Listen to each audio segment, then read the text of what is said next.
I opened my fiancé's laptop and my world shattered. Her disgusting scar makes me cringe. She's too vanilla for me. He told his ex he'd leave me in a heartbeat. I left him melting ice cream and my ring. What he found next broke him. Hello everyone. Thank you for being here with me today. Before I begin my story, I'd love to know which city you're joining us from. Please feel free to share in the comments. Now, let me take you into this story. My fiancé, Arthur, and I had been together for 5 years. 5 solid years. We were that couple, you know? The one everyone looks at and says, they've got it figured out.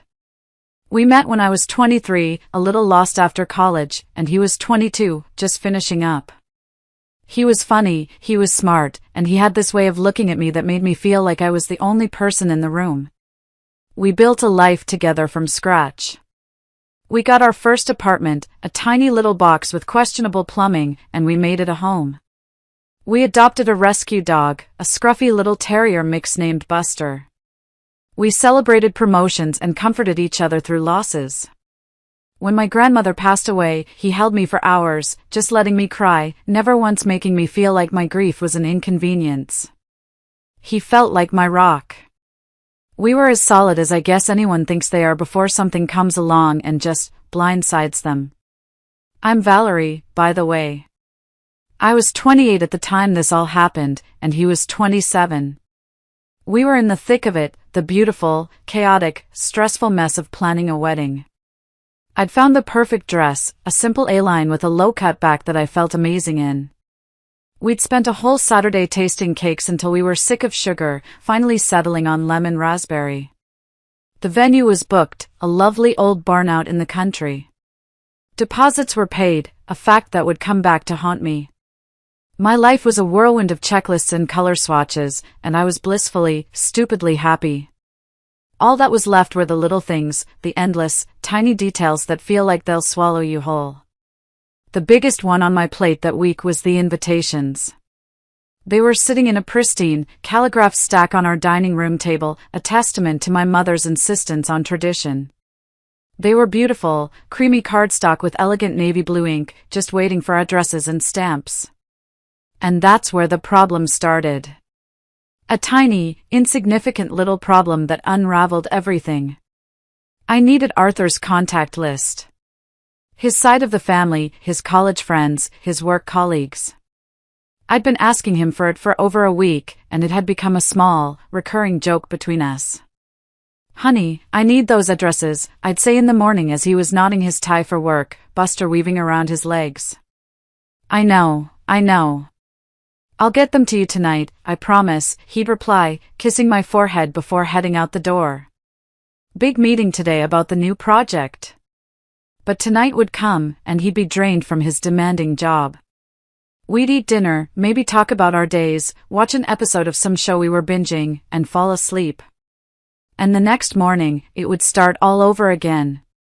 Don't forget the list. I'd call out as he left. I won't, he'd call back. It wasn't malicious, you know. It was just Arthur. He was a little forgetful, a little prone to procrastination when it came to tedious tasks.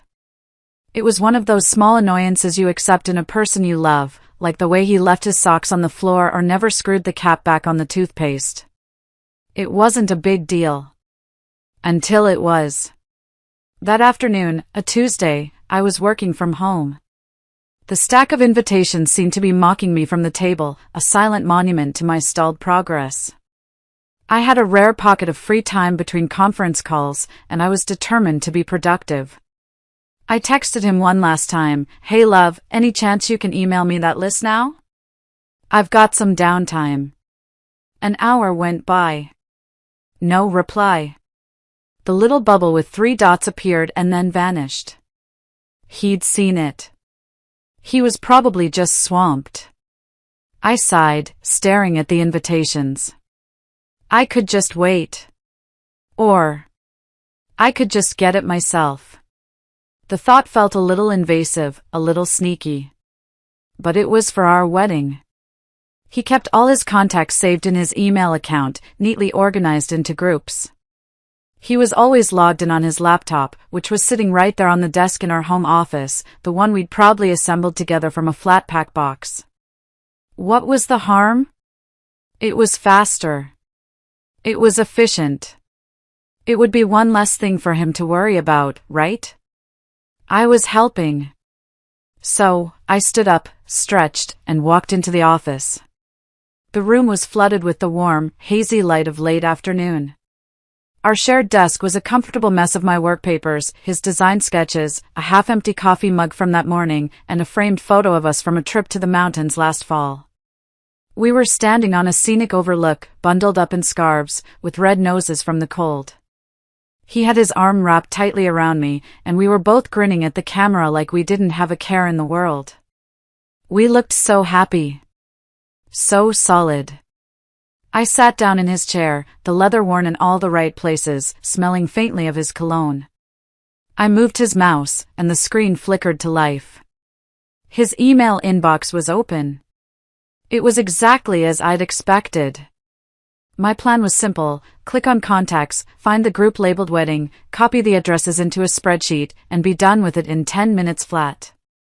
But my eyes didn't go to the contacts button on the left-hand side of the screen. They were drawn, as if by some malevolent magnet, to the very top of his inbox. To the newest, unread email. And the world, as I knew it, began to fracture. It's funny how your brain can process something devastating before your heart catches up. My eyes scanned the screen, and my brain registered the name in the subject line instantly, clinically, like it was just a piece of data. A name I hadn't seen or thought about in years. Brenda. My heart, however, took a second longer. And then it started to hammer against my ribs, a frantic, trapped bird wanting out. Brenda. She was his college sweetheart. His first love. The girl he had dated for 3 years, the girl whose pictures were still all over his old social media profiles when we first met. The girl he had just broken up with a month before he and I went on our first date. Back then, 5 years ago, I'd been so worried. I was terrified I was a rebound, just a soft place for him to land while his heart was still raw and bruised from her. I remember one night, about 2 months into our relationship, I finally got the courage to ask him about it. We were sitting in my old apartment, sharing a cheap bottle of wine. My voice was small and insecure. "Are you sure you're over her?" I asked, staring into my glass. "Am I just a distraction?" He had put his glass down and turned to face me, taking my hands in his. He looked me right in the eye, and his gaze was so earnest, so sincere. "Valerie," he said, his voice low and serious. "That's over. It was a college thing. It wasn't real, not like this. What we have, this feels different. You are not a rebound. I promise you." And I believed him. I let myself believe him because I was falling so deeply in love with him, and the way he looked at me, it felt like truth. The rest, as they say, was history. The insecurity faded. The ghost of Brenda was banished, and she became just that, a name from the past, a footnote in his story before our story began. Until now. Now, she was right there. A bold, unread line at the top of his inbox. The subject line was cut off by the width of the column. All I could see was, Brenda, how can I win? How can I win, what? My mind raced, a frantic slideshow of horrible possibilities, each one worse than the last. How can I get married when I'm still in love with you? How can I be happy when you're not here? A cold dread, thick and suffocating, started to creep up my spine, making the hairs on my arms stand on end. This wasn't an old email that had been resurfaced by some glitch. The date was from that very morning. This was a reply. A recent one. Part of an ongoing conversation. I just sat there, frozen, staring at the screen. My own breathing sounded unnaturally loud in the quiet room, a harsh, ragged sound. My hand hovered over the mouse, trembling slightly. Part of my brain, the rational, trusting part that had existed just 5 minutes ago, screamed, "Close it. Close it right now and walk away. Pretend you never saw it. This is his privacy. You have no right. Don't do this to him. Don't do this to us." But another part, a colder, more insistent part that was growing stronger by the second, whispered, "You have to know. You can't unsee this. If you walk away now, this question will poison everything, forever. Every time he's quiet, every time he's distant, you'll wonder. You'll never trust him again." I thought about the 5 years. The little apartment. Buster, our dog. The wedding invitations sitting on the table. We were getting married in 3 months. He shouldn't have anything to hide from me. He couldn't have anything to hide from me. Not now. Not about her. The debate raged in my head for what felt like an eternity but was probably only 10 minutes. I felt sick. My stomach was a tight, burning knot of acid and fear. I thought about trust, about boundaries, about the Pandora's box I was about to open, knowing I could never close it again. In the end, the need to know one.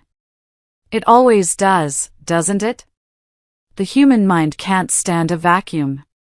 With a shaky hand that felt like it belonged to someone else, and a heart that felt like it was about to beat its way out of my chest, I moved the cursor.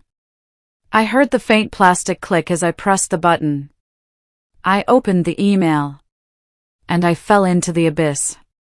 The email opened, revealing the rest of the thread below it like a stack of falling dominoes.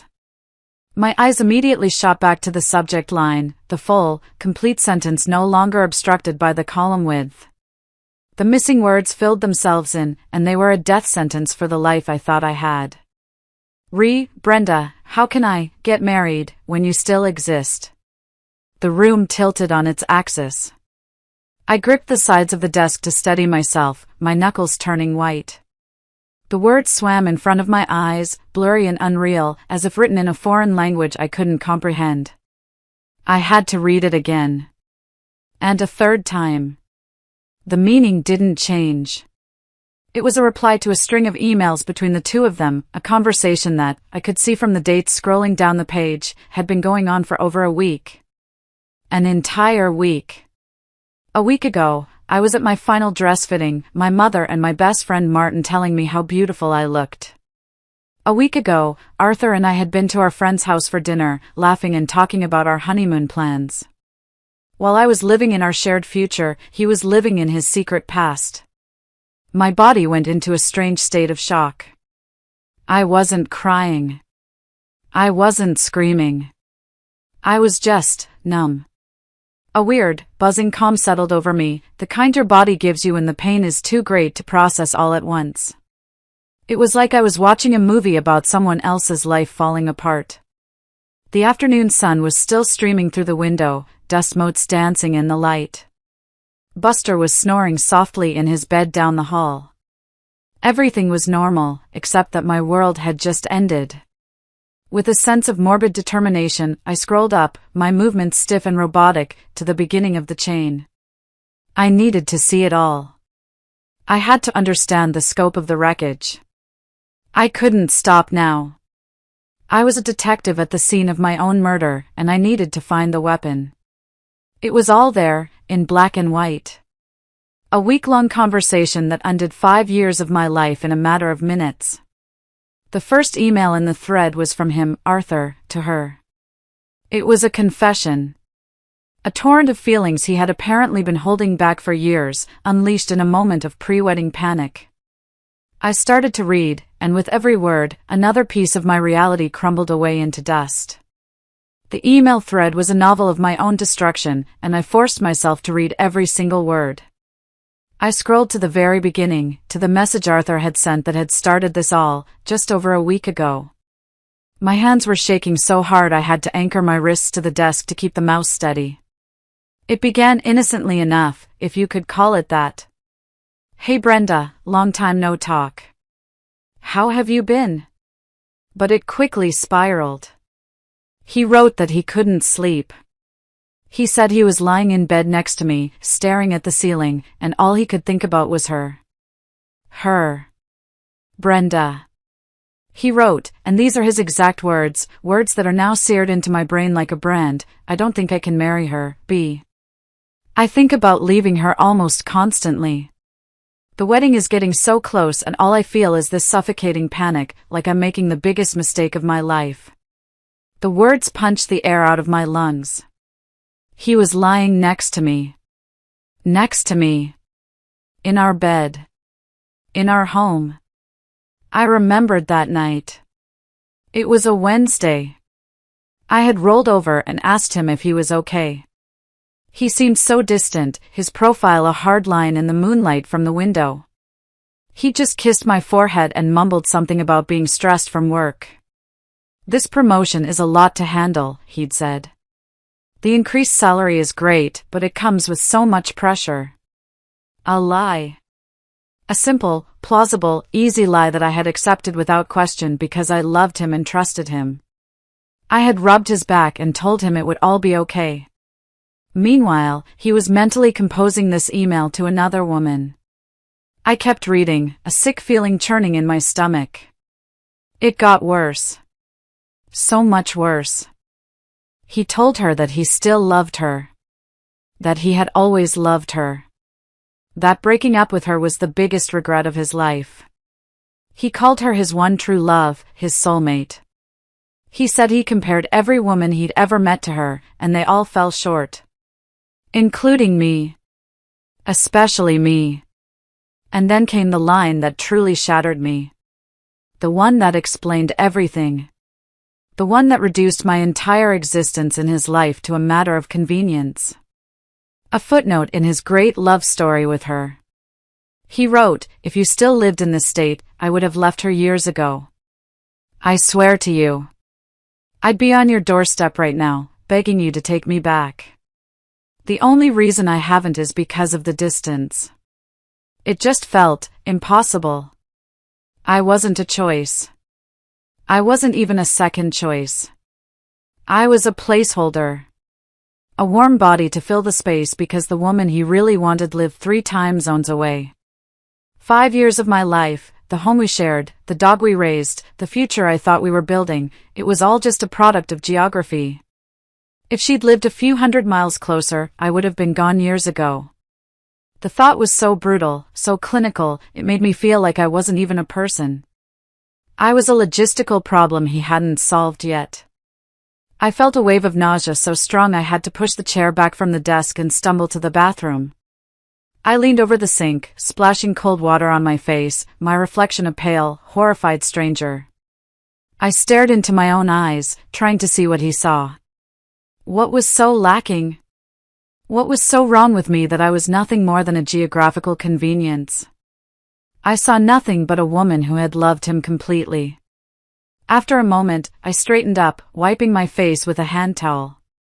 I had to finish. I had to know the full extent of the betrayal. I walked back into the office, a condemned woman returning to hear the rest of her sentence. I thought I had reached the bottom. I was so wrong. The betrayal was one thing. The humiliation was about to begin. I thought the worst part was knowing he didn't love me. I was naive. The worst part was seeing how he and his true love talked about me when they thought no one was listening. The utter contempt. The mockery. I scrolled down to her reply. Brenda. She wasn't turning him away, telling him he was engaged and this was inappropriate. Oh, no. She was reveling in it. She was pouring gasoline on the fire. She asked him questions, probing, twisting the knife that was already buried to the hilt in my back. She asked, but why isn't she enough, Artie? You seem so happy in your pictures. Don't you love her at all? Doesn't she make you happy? It was a performance of feigned innocence, the kind of cloying sweetness that's meant to hide a venomous intent. It was designed to make him spill even more, to confess every detail of his dissatisfaction. And it worked perfectly. His reply is burned into my memory. I don't think I will ever forget the casual cruelty of his words as long as I live. She tries, he wrote. She's a good person, Val. Really?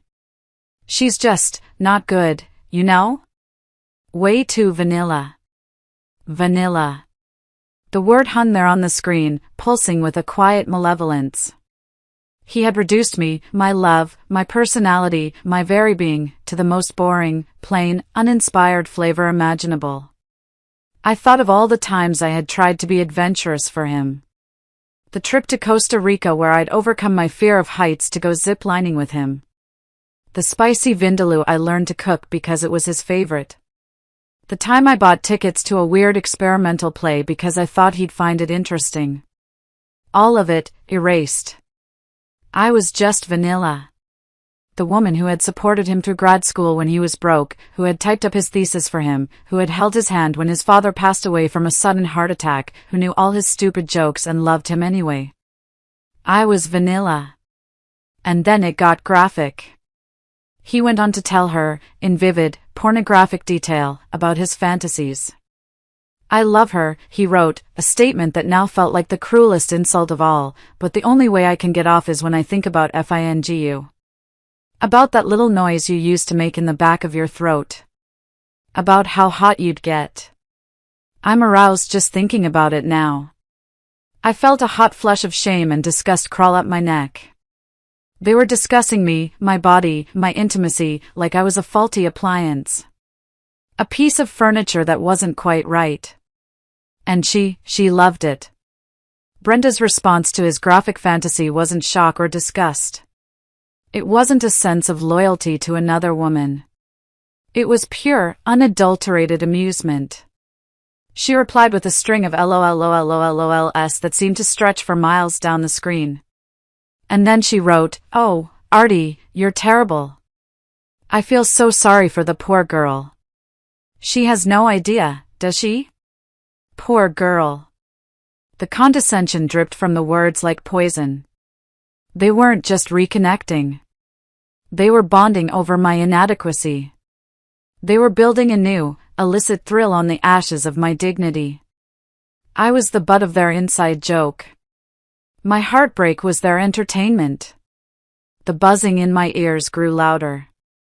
I felt detached from my own body, floating somewhere near the ceiling, looking down at this pathetic woman staring at a screen. This couldn't be my life. This couldn't be Arthur, the man who kissed my hand every morning, the man who called me beautiful even when my hair was a mess and I had no makeup on, the man I was going to marry in 3 months. But it was. It was all right here. The proof was irrefutable. And just when I thought he had no more ways to degrade me, I found out how truly inventive his cruelty could be.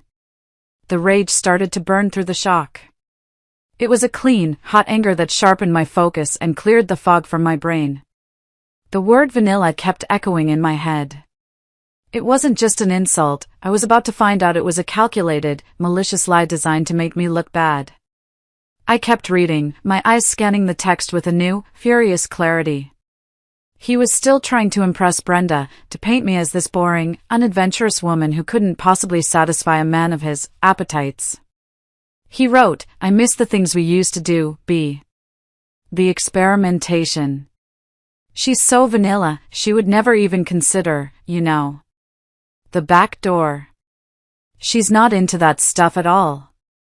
I brought it up once and she totally shut me down. I froze. I read the sentence again.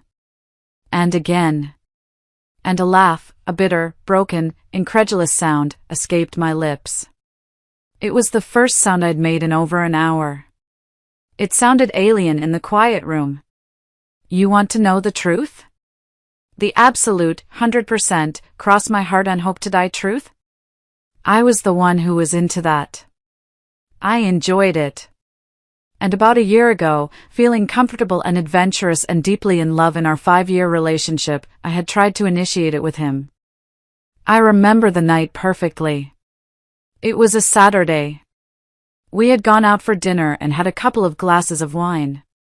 We were in bed, the lights were low, and a soft rain was tapping against the windowpane. It felt intimate and safe. I had leaned over and whispered my suggestion in his ear, my voice a little shy but excited. And you know what he did? He tensed up instantly. His whole body went rigid. He pulled away slightly and said, his voice clipped and awkward, "Oh. I'm not really into that, babe. It's not for me." I was a little disappointed, maybe a little embarrassed that I'd misread the mood, but I respected it. Of course, I did. You don't push someone on something like that. It's a hard boundary. I just said, "Oh, okay, no problem," and kissed his shoulder. We moved on. I never brought it up again because I respected his feelings. Do you see the sickness of it? The sheer, calculated cruelty? He didn't just lie to Brenda. He constructed an entire alternate reality. He took something he rejected, a boundary he set, and he twisted it. He flipped the script and used it as a weapon against me, painting me as the frigid, boring one to make himself look more worldly and appealing to his ex. He sacrificed my character to boost his own ego. It was in that moment that I realized this wasn't just a man who was weak and still in love with someone else. This was a man who was actively, malevolently, trying to tear me down behind my back to build himself up. He wasn't just hurting me as a byproduct of his feelings for her, he was using my imagined flaws as a tool for his seduction. The last vestiges of sadness evaporated, replaced by a cold, hard certainty. There was nothing to salvage here. Nothing to discuss. This wasn't a misunderstanding. This wasn't a mistake he'd made in a moment of weakness. This was a revelation of character. This was who he was. A liar. A coward. A cruel, manipulative man I didn't know at all. And I still hadn't reached the worst part. I still hadn't gotten to the email that would make all of this, the lies, the cheating, the word vanilla, feel like a paper cut in comparison to a gaping wound. I thought my heart was already in pieces. I thought he had already inflicted the deepest wound possible. I almost stopped reading. I physically started to move the cursor to the little X in the corner of the window. I couldn't take any more. It was too much. But some morbid compulsion, some need to know the absolute worst, kept me there. There was one more email from him in the chain. One more paragraph. And this one wasn't just about my personality or my performance in bed. This one was about my body. About my history. About the one thing that was a constant, physical reminder of the most traumatic day of my life. I have a scar. It's a large, pale line that runs across my chest, from just below my collarbone, down onto my left breast. It's not pretty. The skin is puckered and silvery where the stitches were. It disfigured the nipple a bit, pulling the tissue in a way that's permanent. It's a part of me. It has been since I was 17. In his ongoing effort to entertain Brenda, to show her how much better she was than me in every conceivable way, Arthur decided to describe it to her. He wrote, "And you know that scar she has? The one across her chest? It's so gross. It makes me cringe sometimes when she wears a low-cut shirt. It looks like something out of Edward Scissorhands." Edward Scissorhands. The world went silent. The buzzing in my ears stopped. My breath hitched in my throat. All the air, all the light, all the life seemed to get sucked out of the room. It was a physical blow. He might as well have walked into the room and punched me in the gut, knocking me to the floor. Of all the things he had said, this was the one that broke me. This was the unforgivable sin. He knew where that scar came from. He knew the story. I had told him everything, years ago, on one of those long, dark nights where you lay bare the deepest, most painful parts of your soul to the person you love and trust. We were maybe a year into our relationship. I remember we were lying in bed, and he had been tracing the scar with his fingertip, gently, curiously. "What's this from?" he'd asked softly. And I told him. I told him the whole story, my voice thick with tears I hadn't shed over it in years. He had held me while I cried. He kissed the scar, his lips soft against the raised skin. He had whispered, "It's not ugly, Val. It's a mark of a survivor. It shows how strong you are. It makes you even more beautiful to me." Another lie. Another performance. All of it, empty words designed to get what he wanted. To him, it was just a joke. A grotesque little detail to share with his ex-girlfriend for a cheap laugh. He took the most vulnerable part of my story, the part that was steeped in pain and loss and survival, the part he had pretended to honor, and he turned it into a punchline to impress another woman. I pushed back from the desk, my chair rolling silently on the hardwood floor. I stood up on shaky legs and walked to the full-length mirror hanging on the back of the office door. I unbuttoned the top few buttons of my blouse and pulled the fabric aside. And I looked. I looked at the scar that had been a part of me for more than a decade. It was familiar, a part of my own landscape. And as I stared at my own reflection, the entire story of that day came rushing back, as vivid and terrifying as if it were happening all over again. That scar isn't just a mark on my skin. It's a tombstone. It's a memorial. I was 17. My best friend in the entire world, Sarah, had just gotten her driver's license 6 weeks before. We were invincible, the way you only are at that age. The world was a wide-open road of possibilities. It was a sunny Saturday afternoon in May, one of those perfect, cloudless days that feels like a promise. We were driving home from the mall, windows down, singing along at the top of our lungs to some terrible pop song on the radio. I think it was that one song about being a firework. We thought we were so cool. I was in the front passenger seat, and our other friend, Jessica, was in the back. Sarah was driving. She had this infectious laugh that made you laugh along with her, even if you didn't know what was funny. I remember in that last moment, she glanced over at me, her eyes sparkling with joy, and she was smiling. I don't remember the sound of the impact. The police report said the other driver was going nearly 70 miles an hour. I just remember the world turning into a violent, screeching kaleidoscope of metal and glass and the smell of burning rubber. A drunk driver, a man who had made the decision to get behind the wheel after drinking a 12-pack of beer, had run a red light at a major intersection. He T-boned our little sedan on the passenger side. My side. The dashboard shattered into a million pieces.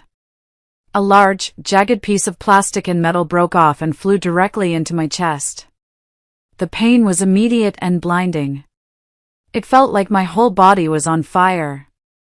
I remember looking down and seeing the blood, so much blood, soaking through my new t-shirt from the mall, and thinking, with a strange sense of calm that I still can't explain, oh.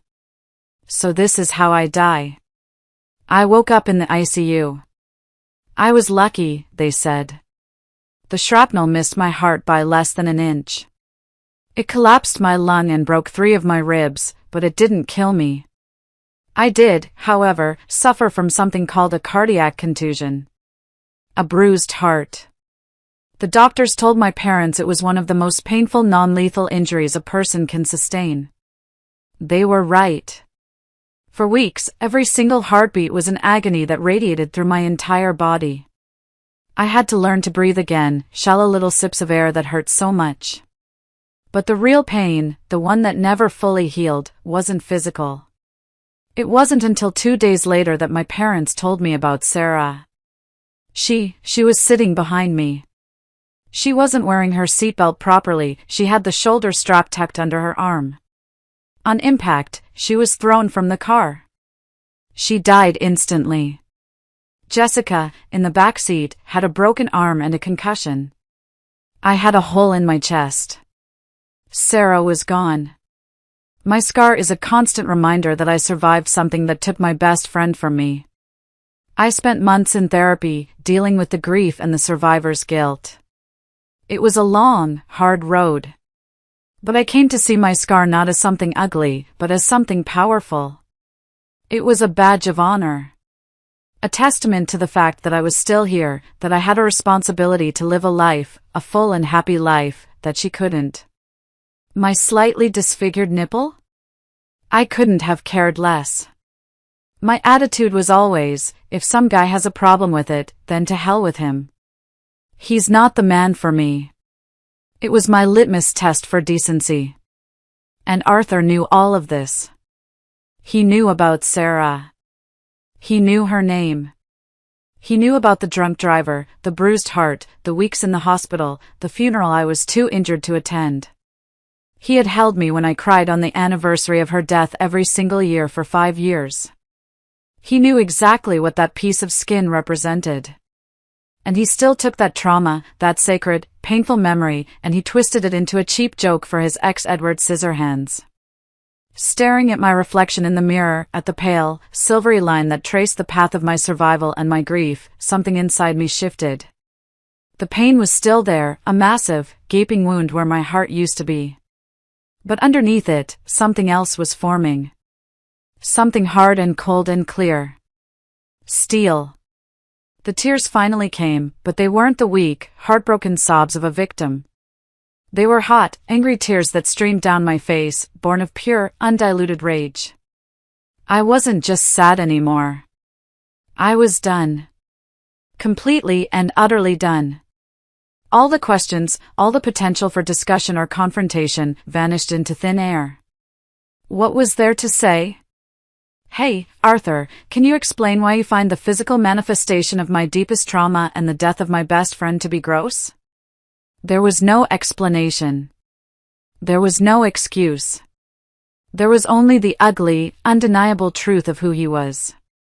I wiped my eyes with the back of my hand, and my gaze in the mirror hardened.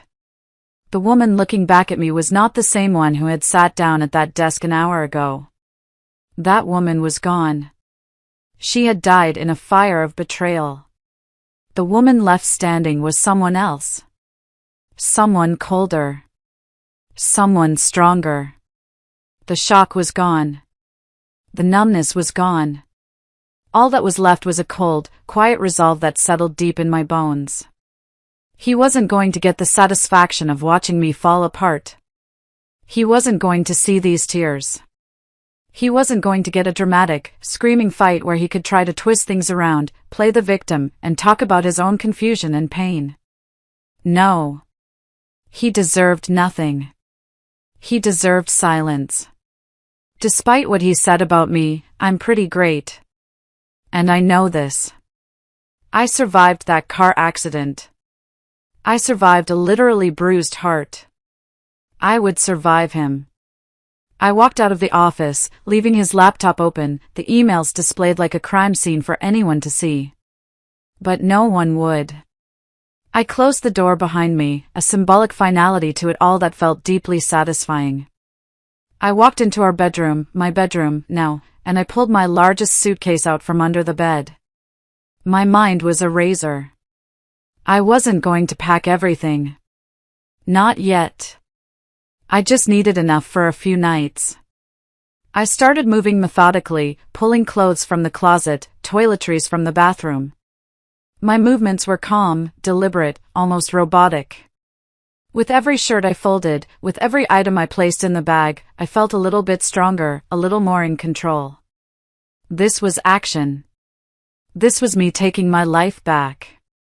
I wasn't thinking about the wedding, the deposits, the 5 years. All of that was background noise, the logistical mess I would have to clean up later. Right now, there was only one goal: get out. Create distance. Protect myself from the fallout of the bomb he had just detonated. I knew I couldn't stay here. I couldn't be in this apartment when he got home from work, with his cheerful, oblivious, "Hey, honey, I'm home." I couldn't look him in the face and pretend everything was fine. And I absolutely could not be here to confront him. What would I even do? Scream and cry in front of him? I had too much dignity for that. I wanted to throw all his crap into a pile and light it on fire, but I wouldn't. I wouldn't give him the satisfaction of knowing just how deeply he had wounded me. He deserved to come home to an absence. To avoid where my life used to be. I zipped up my suitcase. My phone was in my hand. I had to call someone. I couldn't do this alone. There was only one person I knew would understand, who would drop everything and be there for me, no questions asked. My best friend, Martin. As I stood there, in the quiet of our apartment, a plan started to form in my mind. A quiet, dignified exit. I wondered, should I just pack up all my stuff and leave with no explanation? Just ghost him? The thought was tempting. So very, very tempting. If you're still listening to this, if you've followed me into this dark place, please, do me a favor. Like this video and comment with the number 1 down below. It helps me know that you're here, that you're with me on this journey. Your support, even just a little number, is a huge encouragement. It tells me I'm not just shouting into the void. So please, comment with the number 1 to let me know you're here, and now, let me tell you what happened next. I called my best friend, Martin. The phone barely rang once before he picked up. Martin and I had been friends since my first soul-crushing job out of college. We'd bonded in the trenches of a toxic workplace and had been inseparable ever since. Hey, Val. What's up? I was just about to text you about that new season of, his cheerful voice chirped on the other end. My own voice came out as a strangled whisper. It was a sound I didn't recognize. Martin? Can I come over? The cheerfulness in his voice vanished instantly, replaced by a sharp, laser-like concern. Val? What's wrong? You sound awful. Of course, you can come over. Where are you? I'm at home, I managed to say, my throat tight. Something happened with Arthur. It's bad, Martin. It's really bad. I'm on my way, he said, no hesitation. I could hear the sound of keys jingling in the background. No, don't, I said quickly, a surge of panic rising. I don't want to see him. He'll be home from work in a few hours. I need to be gone before then. I'm packing a bag now. There was a brief pause. Okay, he said, his voice low and serious now. Okay. I understand. Warren and I are both home. Come straight here. The spare room is always ready for you. Don't stop anywhere else. Do you need me to stay on the phone with you while you drive? No, I'm okay. Thank you. I'll see you in a bit. I hung up, took a deep, shuddering breath, and composed a text to Arthur. My fingers felt like clumsy, swollen sausages on the screen. It was one of the hardest things I've ever had to write, because it was a lie, and I was not a liar. But this was war. Hey, Martin just had a huge fight with Warren. He's a mess. I'm going to go stay with him tonight so he's not alone. Don't wait up. Love you. The love you felt like ash in my mouth, a bitter, poisonous lie. But it was necessary. It was the camouflage I needed to escape. I needed him not to worry. I needed him not to call 100 times. I needed him to walk into that apartment completely unsuspecting. I grabbed my suitcase, my purse, and my laptop bag. I took one last look around the bedroom, at the life I was leaving behind. Then I walked out and didn't look back. The 20-minute drive to Martin and Warren's place was a blur. I was operating on pure adrenaline, my mind a chaotic storm of shock and rage. I don't remember the traffic or the route I took. When I pulled into their driveway, Martin was already standing on the front porch, his arms crossed, his face etched with worry. The second I stepped out of the car and saw his compassionate face, the steel resolve I'd been holding onto so tightly crumbled, and I just fell into his arms, sobbing. The ugly, guttural sobs of someone whose world has been completely shattered. He held me, stroking my hair, just letting me cry it all out on his shoulder, not saying a word. Warren came out the door behind him, his expression grim, and gently took my suitcase from my hand. He guided us inside. They sat me down on their comfortable sofa, the one where we'd had so many game nights and movie marathons.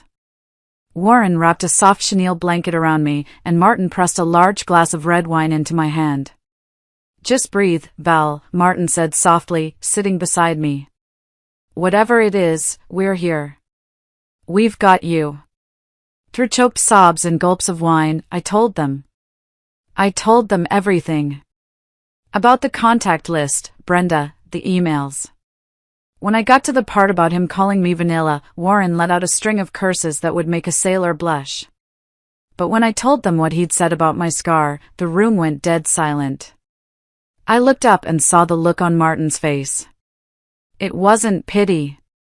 It was a cold, hard fury I had never seen in him before. His whole demeanor changed. That's it, he said, his voice dangerously quiet. He's done. I pulled up my phone and showed them the pictures I had taken of the emails before I left. I knew I needed proof. I didn't know why, but I knew it was important. They passed the phone between them, their faces growing darker with every word. Okay, Warren said, shifting into practical mode. He was a lawyer, and his brain immediately went to logistics. We need a plan. A real one. Taking the high road is great, but the high road needs to have an exit ramp that leaves him stranded in the middle of nowhere. And so, the three of us, my two best friends and I, huddled in their living room like a council of war. We stayed up almost all night, fueled by more wine and righteous anger. We made lists. We made calls. We formed a plan for a swift, clean, and utterly devastating extraction. The next morning, the mission began. Both Martin and I called in sick to work. I left a vague message for my boss about a family emergency. There was no way I could face my colleagues, no way I could pretend to care about spreadsheets and quarterly reports when my entire life was being dismantled and reassembled. Warren was our general, and he started with the biggest problem, the apartment. I couldn't afford to just walk away from a lease and destroy my credit, but the thought of having my name legally tied to Arthur for another 6 months made my skin crawl. This is where Warren's expertise became our secret weapon. While he didn't specialize in tenancy law, he knew exactly who to call and what to say. He got on the phone with the management company of my building. He gave them what he called the very condensed, detail-free, PG version of events. He explained that there had been a severe and irreparable breach of trust in the relationship, creating a toxic living environment, and for my safety and well-being, I needed to be removed from the lease immediately. He was charming, professional, and firm. He dropped just enough legal jargon to make them take him seriously. Luckily, the property manager, a woman named Carol whom I'd always been friendly with, was sympathetic. Arthur and I had been paying rent on a month-to-month basis for the last 3 months anyway, as we were in the process of looking for a house to buy after the wedding, a thought that now seemed like a joke from a dark comedy. Carol agreed to waive the standard 30-day notice requirement and draw up the paperwork to remove my name that same day. It was a huge weight off my shoulders. I wouldn't have to hire my own lawyer to get out of it. But then Warren, ever the strategist, pointed out something I hadn't even considered. He had me pull up our old rental application on my laptop. Val, he said, looking over our financial statements, you make about 70% of your combined income, right? Yeah, about that, I said. My salary from my job in marketing had always been significantly higher than his as a graphic designer. He did some quick math on a notepad. The building has a strict income requirement. Tenants have to make at least 3 times the monthly rent to qualify. You two barely qualified together when you first moved in. Alone, his income doesn't even come close. A slow, wicked smile spread across Martin's face. He caught on immediately. Wait, are you saying? I'm saying, Warren said, a glint of satisfaction in his eye, that once Valerie's name and income are officially off the lease, Arthur will be in violation of his tenancy agreement. They'll have no choice but to serve him a notice. They'll give him 30 days to either find a roommate who can co-sign and meets the income requirements, or move out. The thought of him, the man who had called my life vanilla, scrambling to find a stranger willing to sleep on a couch in a 1-bedroom apartment, a couch that I had bought and was about to take back with me, brought me a shocking, brilliant amount of pleasure. It was the first truly happy thought I'd had in 24 hours. With the legalities sorted, it was time for the physical extraction. We rented one of those small moving trucks from a U-Haul place down the street. We drove to the apartment, my stomach in knots. I kept expecting to see his car there, for him to have come home for lunch or forgotten something. But the coast was clear. We worked like a well-oiled machine. Martin, ever the organizer, directed traffic. Val, you pack the kitchen. Warren, let's get this sofa. I worked on autopilot, wrapping my plates in newspaper, emptying the contents of my life into cardboard boxes. We took everything that was mine. My clothes, my books, my furniture. The comfy armchair I loved to read in. The coffee table we'd refinished together one weekend. The good kitchen knives. The artwork off the walls. With every item we carried out, the apartment felt less like a home and more like what it was, a set of empty rooms with bad memories. The echo of our footsteps grew louder as the space emptied out. We even took the shower curtain. It only took a couple of trips. We unloaded everything into Martin and Warren's garage, a chaotic, jumbled pile that represented my fractured life. The whole operation was done in less than 4 hours. It was shockingly fast. Undoing 5 years took less time than a trip to the DMV. While we were in the middle of the final trip, carrying out the last of the boxes from the bedroom, my phone buzzed. It was Arthur. Hey, how's Martin doing? Hope he's okay. Are you coming home after work tonight? My fingers trembled as I typed back. I was standing in our half-empty living room, the indents in the carpet where our furniture used to be looking like fresh scars. I'm already home, I wrote, which wasn't exactly a lie. Martin will be okay. I just can't believe how awful people can be to the people they're supposed to love. His reply came back instantly. I know, it's terrible. He's lucky to have a friend like you. I'm so glad I have a good girl like you. The audacity of it. The sheer, breathtaking hypocrisy. I was tempted, so tempted, to write back, yeah, I'm just so vanilla that way. But I didn't. I stuck to the plan. I took the high road, even if it was paved with irony. I typed, you should always remember how great I am to you. Of course I will, baby. Can't wait to see you tonight, he replied, with a little heart emoji. It made my stomach turn. With the truck empty and my things safely stored, there was just one last thing to do. We had taken the high road on everything else. I hadn't destroyed any of his prized vinyl records. I hadn't printed out the emails and sent them to his sweet, unsuspecting mother who had welcomed me into her family. But I am human. And I needed to leave him with a little bit of a parting shot. A final, perfect message that he would never forget. A small act of psychological warfare. Martin and I made one last stop before returning the truck, the grocery store. We walked through the automatic doors, the mundane normality of the place a stark contrast to the drama of my life. People were picking out avocados, debating brands of cereal. We walked straight to the freezer aisle. The cold air felt good on my flushed skin. And there it was. I didn't get the fancy, artisanal kind. I bought the biggest, most generic, plastic tub of vanilla ice cream I could find. The store brand. The kind that comes in a giant, 2-gallon bucket. We drove back to the apartment one last time. It was ghostly and barren now. All the warmth, all the life, had been packed into boxes and driven away. I walked into the kitchen, the bucket of ice cream cold in my hands. I took it out of the plastic bag and placed it squarely in the middle of the kitchen counter, where it would immediately start to form a ring of condensation, the beginning of a slow, sticky, sad melt. Next to it, I placed my engagement ring. The diamond, which once seemed so full of promise and light, now looked like a cold, meaningless piece of glass. And beside the ring and the melting ice cream, I left a note. A simple, white card I'd taken from Martin's desk. My handwriting was perfectly steady. On the card, I wrote just one sentence. One perfect, final sentence that said everything I needed to say. I know vanilla isn't your favorite flavor, but this is the only vanilla you'll be eating from now on. XOXO. I looked at the little scene I had created on the counter.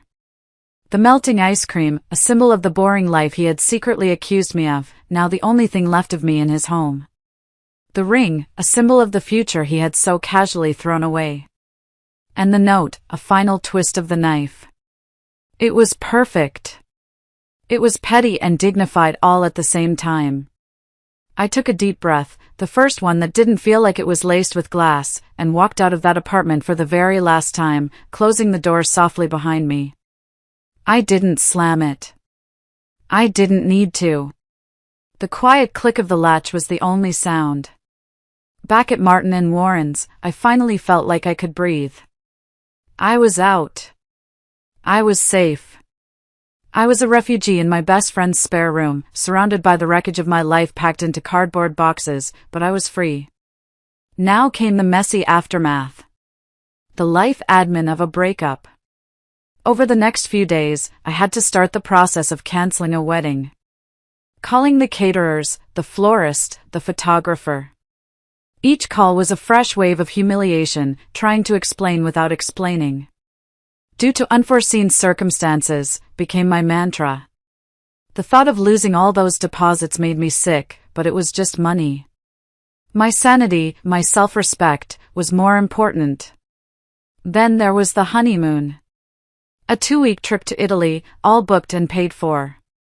We had paid extra for travel insurance, in case something happened. I guess this qualified as something. I spent an entire afternoon on the phone with the travel agency. I was able to get a full refund for my ticket, but not for his. A small, vindictive part of me was glad he was out the money. But then I had an idea. I asked the agent, can I just use the credit for his ticket to upgrade my own seat? She put me on hold for what felt like an eternity, and then came back on the line. Yes, ma'am, we can do that. I decided right then and there, I was still going to Italy. But I was going to do it in business class. I would be going on my first trip out of the country on my own, and I would be doing it in style.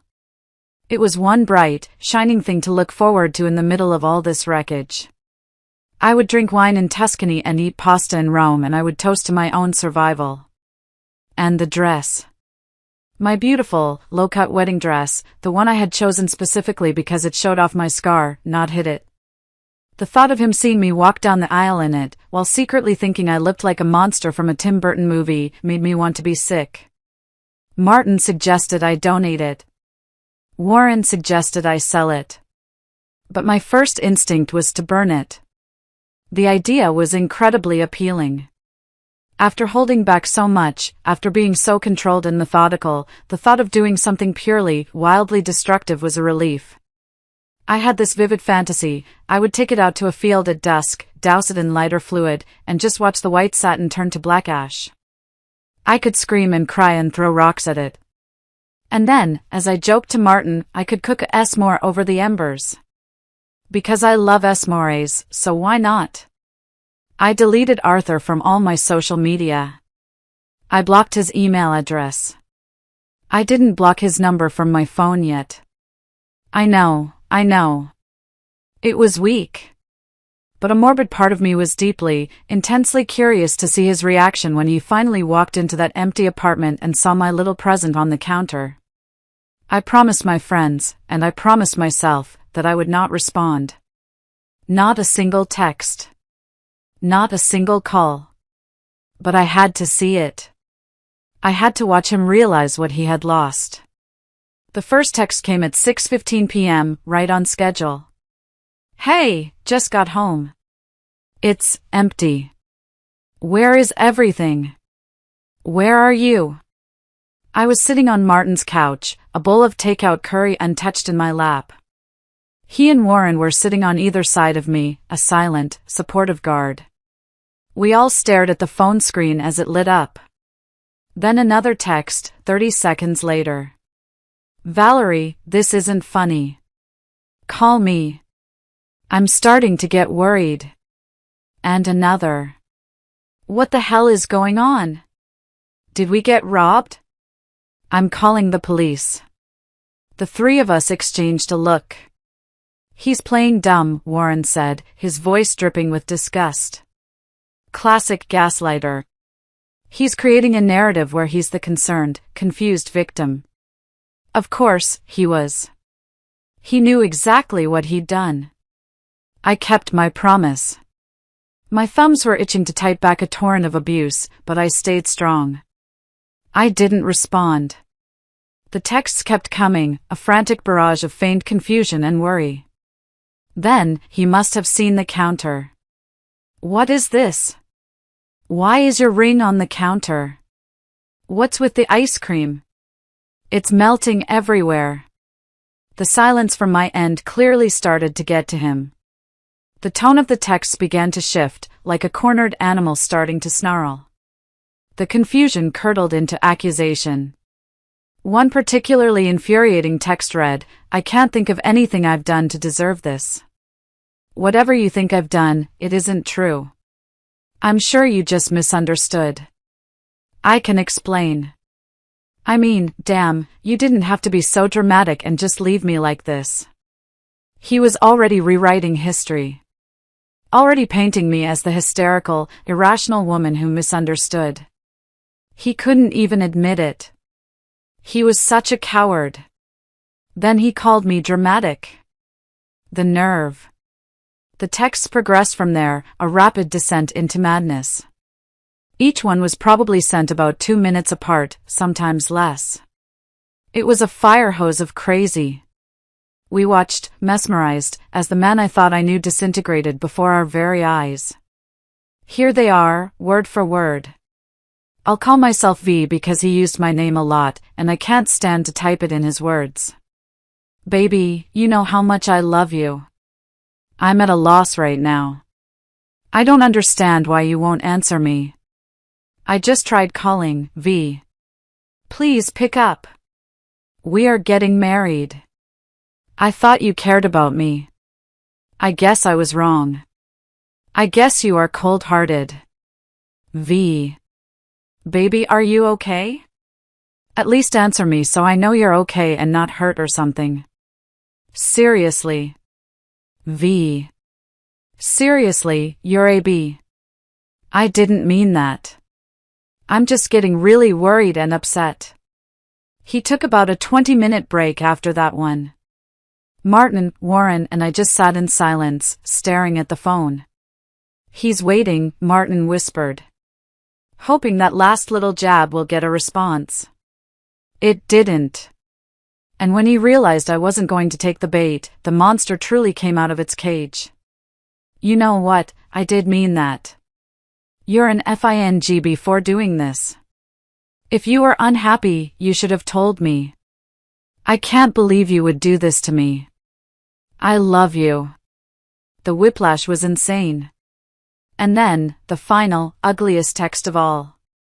The one that erased any lingering doubt, any microscopic shred of sympathy I might have had left for the man I once loved. The one that took a personal, painful piece of my family history and tried to beat me with it. You are just like your father. But even worse. Your mom went through a nasty divorce because of him and his cheating, and you're just the same. A cold-hearted snake. Don't ever contact me again or come crawling back. And good luck finding a guy who will love an FING circus freak B. LOLOLOLOL dumbass. Circus freak. Martin snatched the phone out of my hand. That's it. We're done. His fingers flew across the screen, and a moment later, he looked up at me, his eyes full of a protective fury. He's blocked. He can't hurt you anymore. The final text hit me hard. Harder than the emails, in a way. This wasn't something written behind my back in a moment of weakness. This was a message sent directly to me, crafted to inflict the maximum amount of pain. This was the real him, the mask completely off, venom spitting from every word. The mention of my father, the ugly details of my parents' divorce which I had confided in him, he was using every weapon he had. I cried a lot after that one. I finally let go of the anger and just felt the profound, soul-crushing sadness of it all.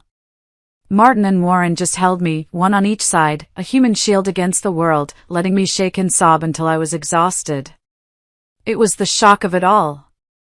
Just a few days ago, this was the man I was planning a future with. The man who seemed so sweet, so loving. It was hard to wrap my mind around the fact that this hateful monster had been lurking underneath the surface all along. But as painful as his texts were, they were also a gift. They were my validation. They were the final nail in the coffin of my indecision. They reaffirmed that I had done the absolute right thing by leaving. He was making it incredibly easy to get over him. There was no room for doubt, no what-ifs. He had shown me his true colors, and they were ugly. In the days that followed, I existed in a fog. I stayed with Martin and Warren, sleeping in their spare room, surrounded by my boxed-up life. Some days, I couldn't get out of bed. Martin would bring me toast and tea and just sit with me in silence. Other days, I would try to work from their dining room table, only to find myself staring blankly at my laptop screen for hours.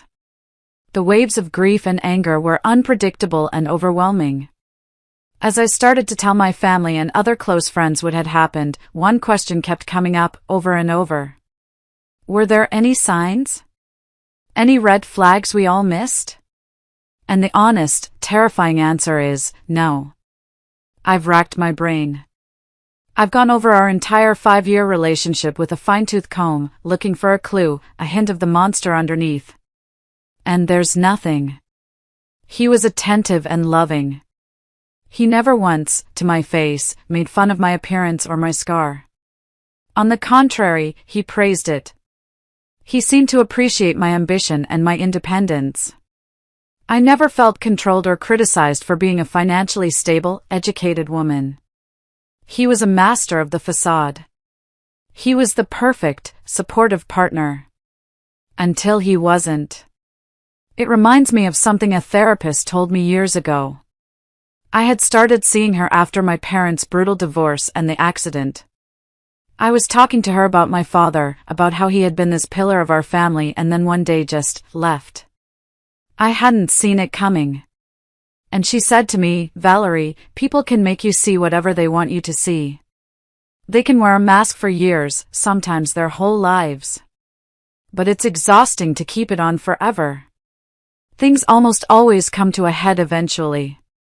The only thing you can do is be secure enough with yourself to understand that the faults of others, their betrayals and their cruelty, have nothing to do with your worth. Just make sure you surround yourself with enough good people that you can afford to lose one or two along the way. I suppose that's my advice on the matter now, for what it's worth. Love people openly. Let yourself be loved. But always keep a little piece of yourself for yourself. Make sure you have yourself covered, financially and emotionally, should someone let you down. As for the dress, my beautiful wedding gown, I've decided I am going to donate it. I took it out of the garment bag the other day. It's still perfect. It deserves to make someone happy on their special day. Its story with me is over, but it can have a new beginning with someone else. But I do still have my reception dress. It's shorter, simpler, less symbolic.